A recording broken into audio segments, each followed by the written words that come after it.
Hello performance ninjas! Today we will be talking about data dependency chains.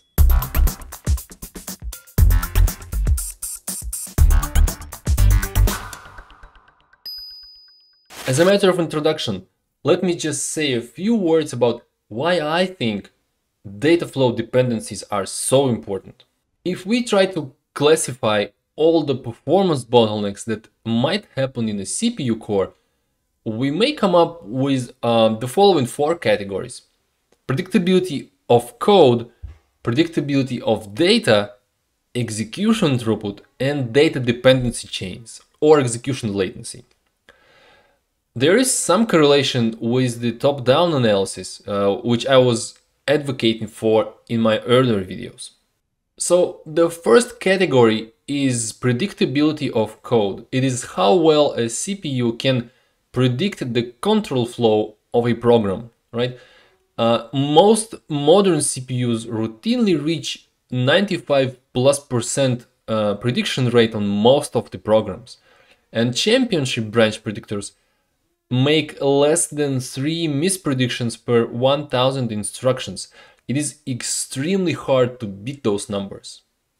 Predictability of code is how well a CPU can predict and hide the latency of memory accesses. A big bottleneck, by the way, nowadays. L1, L2, and L3 cache access latencies are not decreasing, but their sizes are growing, right? So now, at the time of recording this video, you can find a modern laptop with the L3 cache size somewhere around 10 to 50 megabytes, and some high-end gaming laptops may have even 100 megabytes of L3 cache, right? So I would say, as long as your workload fits into the L3 cache, you can expect a decent performance. But of course, big cache is not a silver bullet to all the memory issues. Execution throughput is how well instructions progress through a CPU pipeline. This includes fetching, issuing, and executing instructions. Now, there are tons of reasons why instructions may be stalled in a CPU pipeline, but typical reason is that some execution resource is blocked or saturated. Now, for example, imagine an application that does a lot of multiplications, right? But there are only so many multiply ALUs in the CPU backend. So in this case, instructions will queue up waiting for their turn, and those execution ports for multiplication instructions, they will become a bottleneck.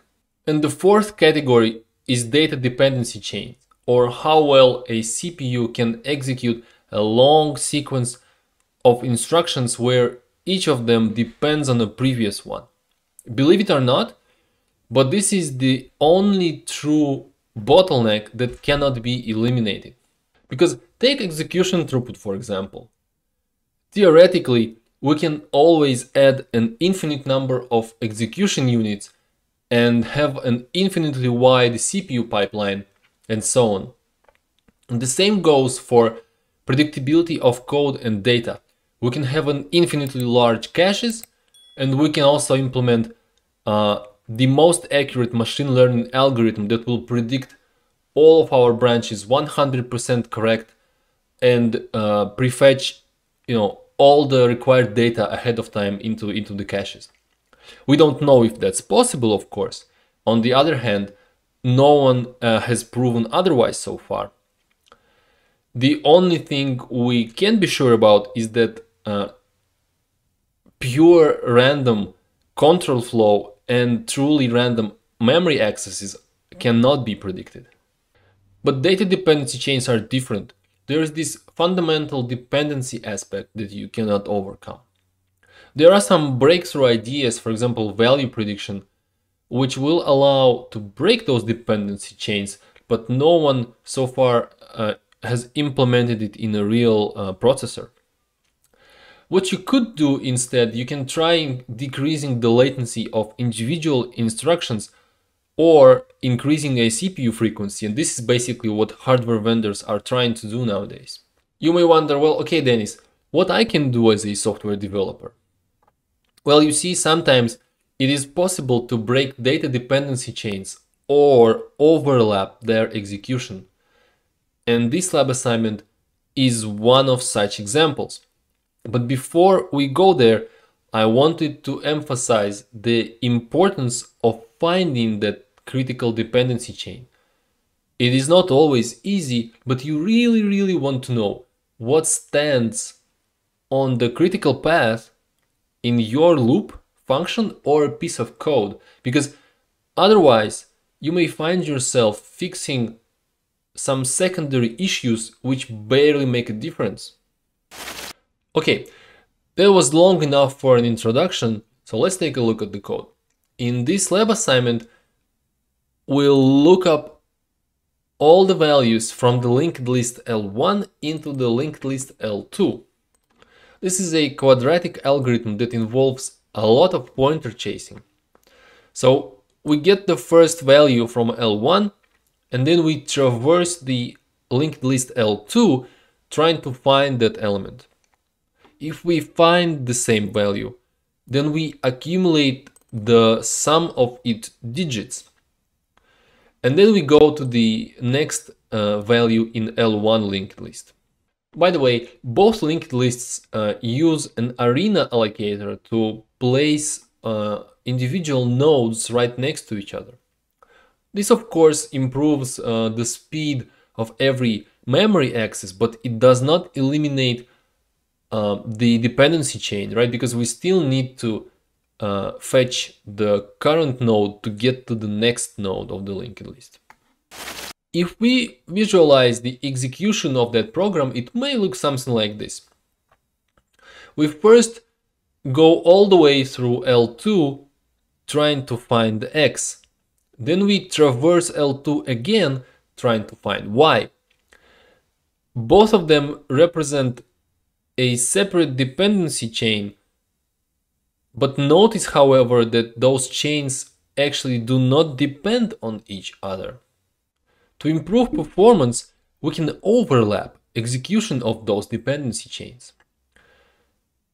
So instead of processing a single element, we now search for two elements simultaneously, right? We can simply save both X and Y and then traverse the linked list L2 as usual, but now we will compare current node against both X and Y. And then we continue in a similar fashion. We effectively reduced the number of linked list traversals twofold, right? And by the way, it makes sense to parallelize it even further and to search for 4, 8, 16, or maybe even more elements simultaneously. Now that I showed the idea behind our solution, I will show the code as well. However, if you still want to work on it yourself, it's now a good time to pause the video. Having said that, here is the complete code of my solution. So I implemented a templated function with integer parameter m so that I can easily play with the number of elements that I will be searching simultaneously, right? And so the first thing that I do is that I find the length of the L1 linked list. And it is because I will process the most of the elements simultaneously, right? And this is this loop.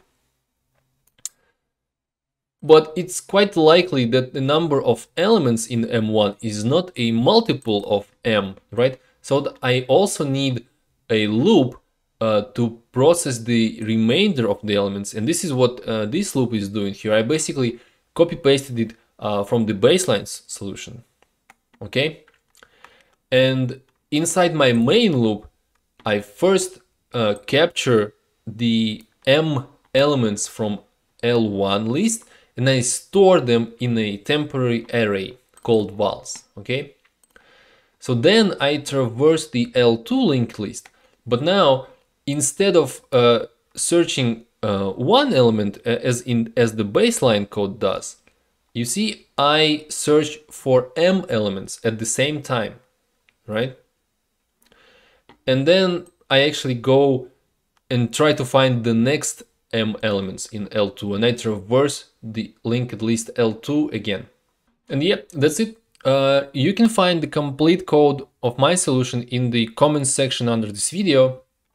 The last step, let me actually try to validate my code, and it validates. And of course, as usual, let's benchmark my solution against the baseline. And okay, we have a nice 60% speed up as a result of overlapping 4 dependency chains.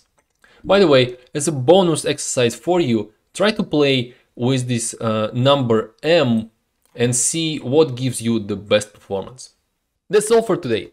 Thank you for watching. I see you next time.